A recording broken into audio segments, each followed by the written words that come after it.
Spoštovani, prisrčno pozdravljeni tudi v prostorih mojega matičnega inštituta.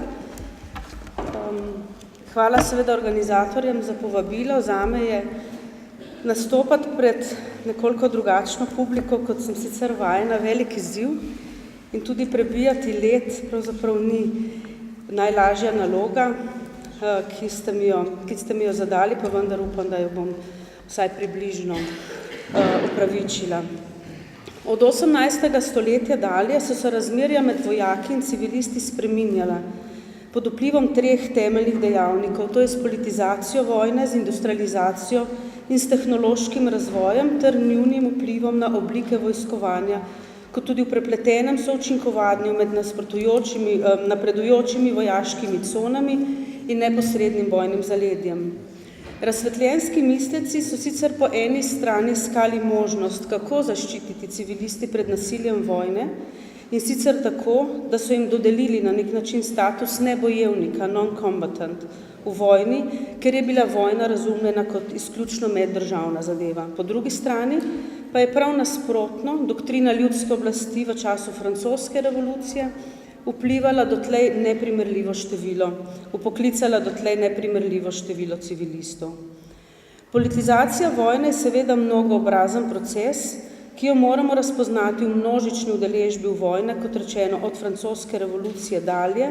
Ta se zrcali v tako imenovani levée en masse, vojaški obveznosti in obenem tudi ljudski ustaji, ki potem spremlja pravzaprav zgodovino vojne naprej in je prinesla tudi nov tip državljana vojaka, kar pa je ponovno zaznamovalo razmerja med vojsko in civilisti.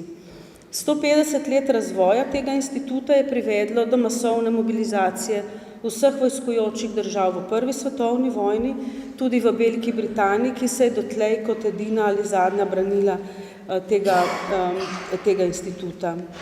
Toda ta inštitut je predstavljal tudi ambicijo države, da mobilizira ne le prebivalstvo, temveč tudi ekonomske in ideološke vire, tudi s kulturno in politično mobilizacijo, ki se je zrcalila na primer v oblikovanju sovražnega ali nasilnega govora, s katerim je bil nasprotnik dehumaniziran in sposoben številnih grozodejstev, ki jih je bilo kasneje potreba kaznovati in so predstavljala razlog za povračilne ukrepe in represalije ali preventivne ukrepe. V takih primerih so bili seveda civilisti primeren grešni kozel. Po drugi strani pa je politizacija vojne, gledana skozi ta inštitut levée en masse, v popolnem nasprotju z drugim tokom, ki si je sočasno prizadeval potegniti jasno ločnico med vojno kot izključno državno zadevo in medčloveškim nasiljem. Status civilista je v tem primeru posameznika povsem odrešil osebne krivde za dejanja v vojni, ki jo je vodila države, katere državljan je ta oseba bila. Omeniti je potrebna še eno dimenzijo politizacije vojne v luči nasilja nad civilisti, in sicer politično in kulturno mobilizacijo proti nacionalnim manjšinam in tujim elementom znotraj nacionalne skupnosti, torej proti notranjemu nasprotniku ali sovražniku. Vsekakor drži, da je narod v orožju tesno povezan z nacionalnimi in političnimi identitetami mirnodobnega časa, toda iz njihovih medsebojnih tenzij, privlačnosti in izključevalnosti so izvirale želene in neželene oblike mobilizacije v vojnem času. V tem primeru je bil notranji sovražnik nemalokrat povezovan z zunanjim sovražnikom, ustvarjeno je bilo ksenofobno ozračje proti manjšinam, ki so bile osumljene kot nasprotnikovi agenti ali simpatizeri, ter bili izključeni iz procesov mobilizacije za vojno, ter podvržene persekucijskim ukrepom, čemu se niso izognile niti liberalne demokracije, na primer v vojnah začetka 20. stoletja. Predvsem pa je vojna nudila pripravna tla za izvajanje ali urejanje notranjih nacionalnih sporov s prisilnimi deportacijami in pogromi nad prebivalstvom, a o tem nekoliko kasneje. V dimenziji industrializacije kot pogojevalke odnosov med vojno in civilisti je po eni strani povsem razumljivo, da je bila vojna tehnologija gibalo zaostrovanja vojne v smeri totalnosti, po drugi strani pa je morda nekoliko zanemarjen tisti vidik, ki govori o ekonomskem izkoriščanju tudi z vidika nasilja nad civilnim prebivalstvom, toda znotraj lastne države, tako znotraj lastne države, kot znotraj okupacijskih režimov, to je prisilnega dela in poskusov deportacije za prisilno delo. Ta vidik je opredeljevala militarizacija družbe v vojni, ki ni pomenila zgolj povečanega vpliva vojske, temveč popolno vpetost celotne družbe v dobrobit, vojni in vojski na vseh ravneh javnega in zasebnega življenja, ne glede na starost in spol. Odnos med vojno in civilnim prebivalstvom seveda opredeljuje tudi problematika begunstva, vključujoč vse vidike razmerja med civilisti in vojno. Problematika begunstva, to vemo, je res, da stara toliko, kot stoji svet, starost samega termina pa je bistveno nižja in jo merimo v dobi okoli 400 let. Dejstvo pa je, da je prav s prvo svetovno vojno, in sedaj prehajam na področju, na katerem se čutim nekoliko bolj suverena, in z nadaljnjimi begunskimi gibanji 20. stoletja nastala temeljna razlika s prejšnjimi stoletji. Pritegnila so namreč pozornost politike in postala so mednarodni problem. Tudi zato, ker to niso bile več gibanja zgolj tisočih, temveč milijonov in so terjala poostren nadzor, pravzaprav uvedbo mednarodnega nadzora, ki seveda oviral možnosti iskanja novega bivališča. Če se ozremo po vpetosti prava v urejanje odnosov med vojaško in civilno sfero, moramo razmerje med njima ter vprašanje beguncev do prve svetovne vojne in vključno z njo razumeti predvsem skozi prizmo vojnega prava.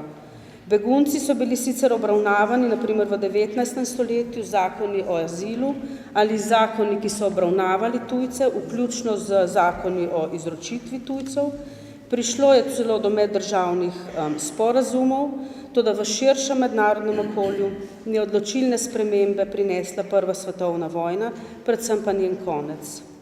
Za čas prve svetovne vojne je bilo razmerje med vojsko in civilisti opredeljeno v 4. Haški konvenciji o kopnovojnih zakonih in običajih ter pravilniku o kopnovojnih zakonih in običajih iz leta 1907, ki je med drugim opredeljeval inštitut vojaške zasedbe, ki je poleg invazije na nasprotnikovo ozemlje temeljni dejavnik vojnih migracij. Dogodki so pokazali, da je bila izkušnja civilnega prebivalstva v vojni v neprehodnem razkoraku s pravnimi temelji vojaške zasedbe oziroma predpisanega ravnanja okupantov do prebivalstva na zasedenem nasprotnikovem ozemlju.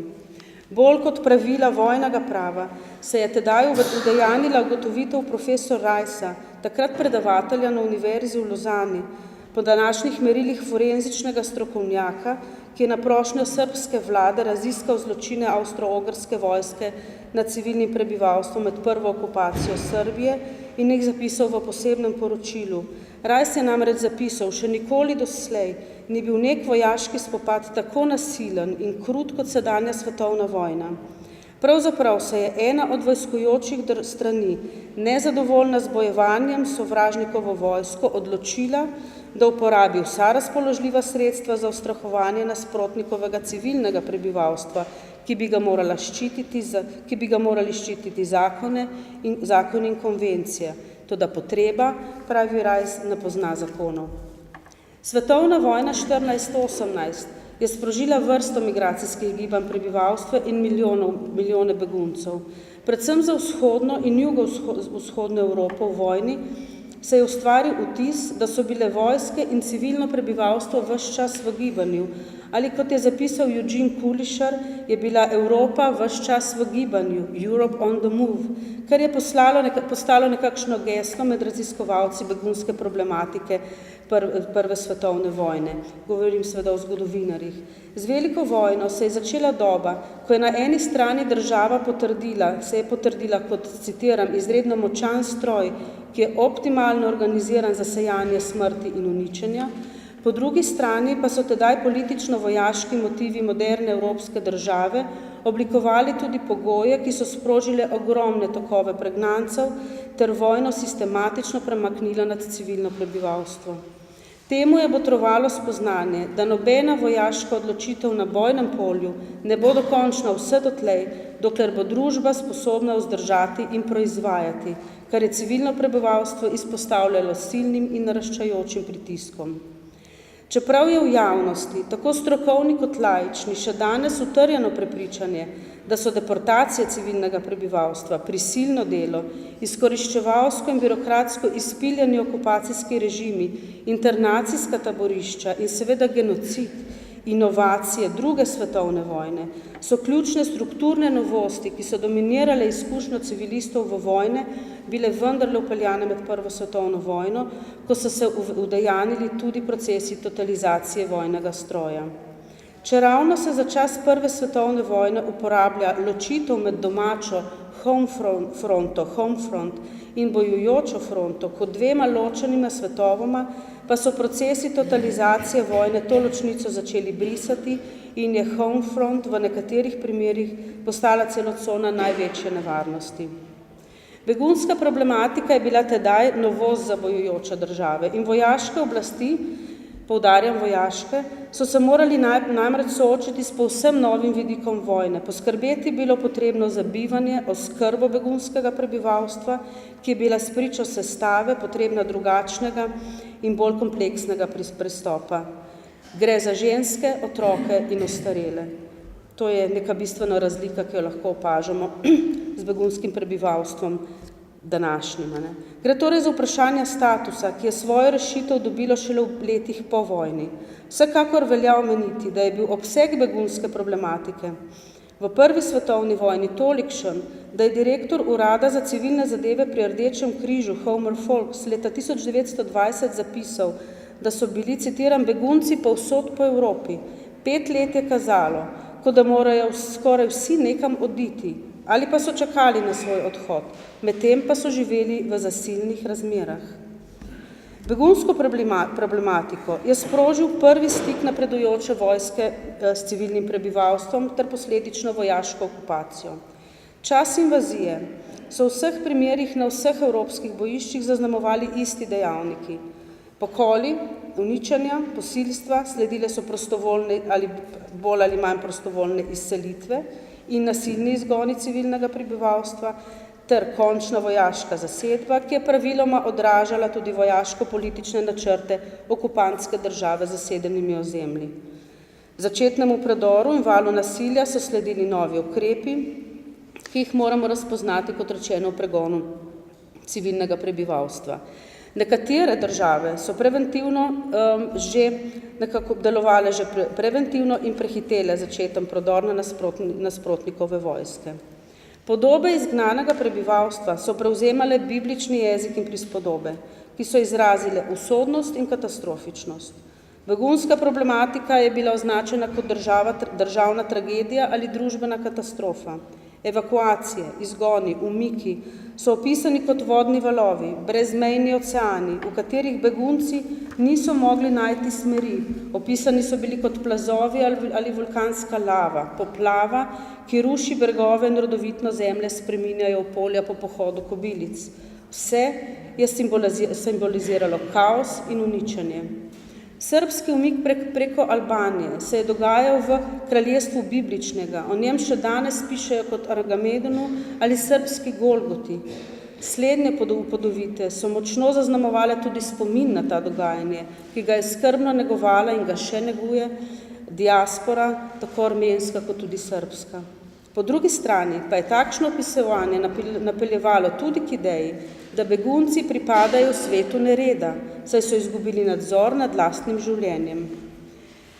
Torej, kot rečeno, podoba modernega begunca 20. stoletja, korenini v Prvi svetovni vojni, o čemer pričajo povsem stvarne številke, za katerimi stojijo seveda tudi povsem stvarni procesi. Med najbolj znanimi je zagotovo armenski genocid, o njem ne bom pripovedovala na dolgo. Tukaj gre za primer izgona, preganjanja, nasilja nad civilnim prebivalstvom, ki v obsegu 1 do 1,5 milijona Armencev. Armenci so v času od 1915 do 1923 je pravzaprav armensko prebivalstvo v Turčiji dobesedno izginilo. Tretjina prebivalstva je bila dejansko izseljena v Sirijo in Mezopotamijo, tretjina prebivalstva je ušla in tretjina je bila krvavo usmrčena.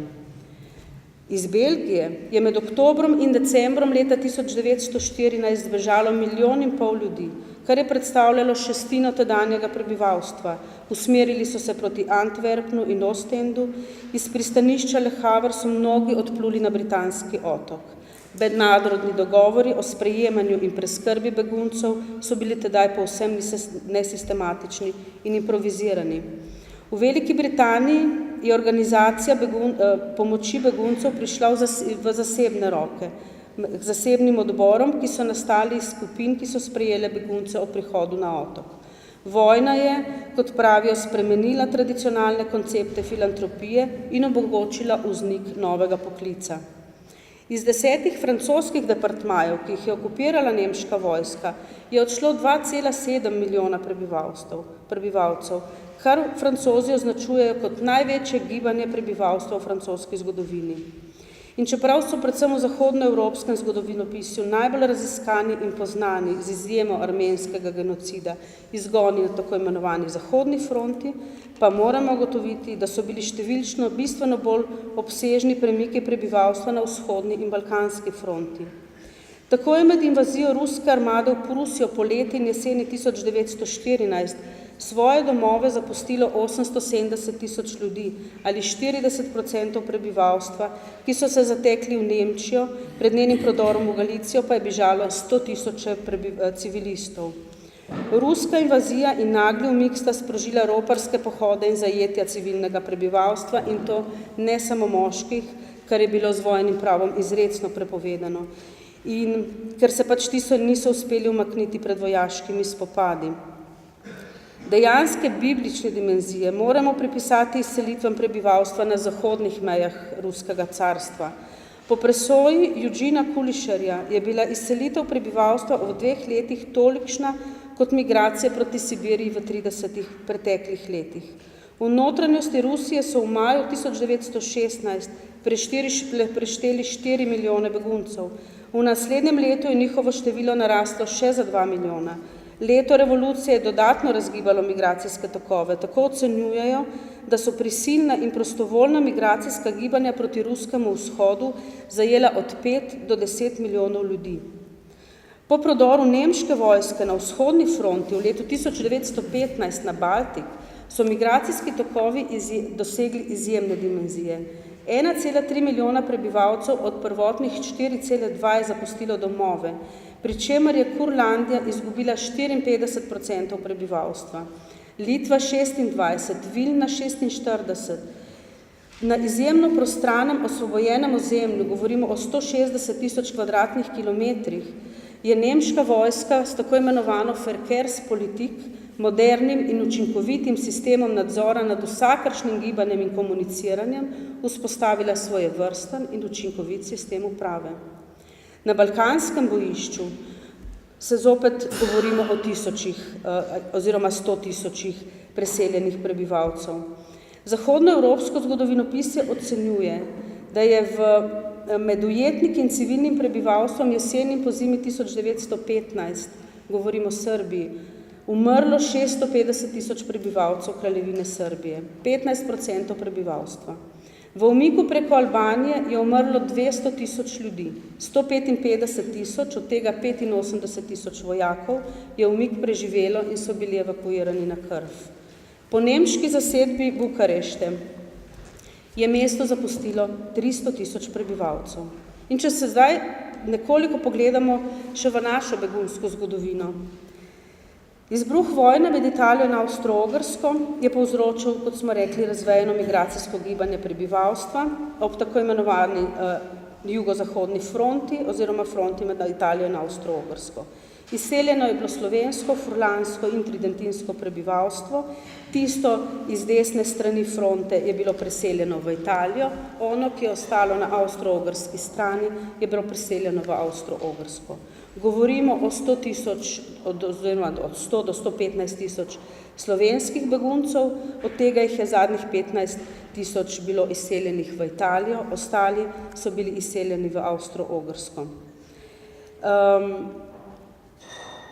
Omenim naj še en izjemen pomen oziroma primer mesta Gorice, ki je leta 1917, tik pred izbruhom zadnje soške ofenzive, oktobra 1917, dosegel demografsko točko 0, oziroma, kot ga imenujemo, zgodovinski minimum prebivalstva, ko je v mestu, ki je pred vojno štelo 30 tisoč prebivalcev, ostalo zgolj 50 ljudi. Kako so avstro-ogrske oblasti reševale vprašanje begunskega prebivalstva? Begunci, ki niso mogli ostati med svojimi rojaki, 50 tisoč jih je ostalo na Kranjskem, Koroškem in Štajerskem, ker so imeli oziroma so dokazali zmožnost, da se lahko preživljajo. Ostalih 30 tisoč pa je bilo porazdeljenih po tako imenovanih begunskih taboriščih. Barakenlager so jih imenovali, na Češkem, Moravskem in na Ogrskem. Avstro-ogrska begunska taborišča so predstavljale, oprostite besedi, učinkovito vojno organizacijo z natančnim urnikom življenja in gibanja, z električno napeljavo, osrednjimi kuhnjami, bolnišnicami, sirotišnicami in vzgojnimi ustanovami ter delavnicami. Cilj vseh teh ustanov je bil zaposliti begunce, da bojo pravzaprav svojim časom lahko razpolagali v neki koristni maniri. Na italijanski strani so se odločili za nekoliko drugačno rešitev. Evakuirance so razporedili po celotnem italijanskem polotoku v manjših tako imenovanih kolonijah, ker so s tem, taka je bila njihova razlaga, ker so s tem omogočili beguncem lažje zaposlovanje. Begunci so bili v stanju, seveda, ves čas v stanju popolne odvisnosti, begunstvo so, tako kot pravijo in so zapisali v svojih pričevanjih, težko prenašali. Povsod, kjer so bili, tudi v Avstro-Ogrski, so svoje begunjenje občutili kot nekaj tujega, kot biti pravzaprav v neki tuji državi. Predvsem pa je bil težaven odnos z lokalnim prebivalstvom, tudi za belgijske begunce v Britaniji, kjer je, kot pravijo, se je stereotip o majhnem narodu, ko se je pogumno uprl invaziji, v javnem mnenju zamenjala podoba nehvaležnega, zahrbtnega begunca, ki je delal konkurenco lokalnemu delavcu, ki je bil job stealer in privilegiranec. Vrnitev, zaključujem, je predstavljala novo dobo pravzaprav in novo težko izkušnjo, pa vendarle v tem primeru Prve svetovne vojne govorimo o tem, da so se begunci povečinoma le vrnili na svoje domove. Naši begunci so se vračali v letu 1919. Ukradla bom dodatno minuto. Andrej Gabršček, slovenski politik iz Gorice, je v nekaj dneh, ko je ugotovil, da bodo slovenski begunci v begunskih taboriščih umrli od lakote, takrat se je Avstro-Ogrska država razpadla, slovensko zahodno ozemlje je zasedala nasprotnikova vojska Italija, pa vendarle je ta politik v nekaj dneh uspel vse vpletene nosilce oblasti prepričati, da je te begunce potrebno prepeljati v novo državo SHS oziroma takrat že Kraljevino Jugoslavijo. Organizirani so bili konvoji vlakov, ki so te begunce iz begunskih taborišč prepeljali v begunsko taborišče Strnišče pri Ptuju. Večina se jih je vrnila domov, veliko jih je v begunstvu pomrlo, 15 tisoč se jih ni vrnilo domov zato, ker se niso želeli vrniti na domove, ki jih je zasedla Kraljevina Italija. Razpadu več nacionalnih imperijev, nastanku novih nacionalnih držav je sledil stranski učinek, kot ga imenuje Claudine Skren, to je 10 milijonov beguncev, ki so v naslednjih 10 letih preplavili evropski kontinent, bodi se kot posledica državljanske vojne in revolucije v Rusiji, bodi si zaradi teritorialnih sprememb po prvi svetovni vojni. Najlepša hvala.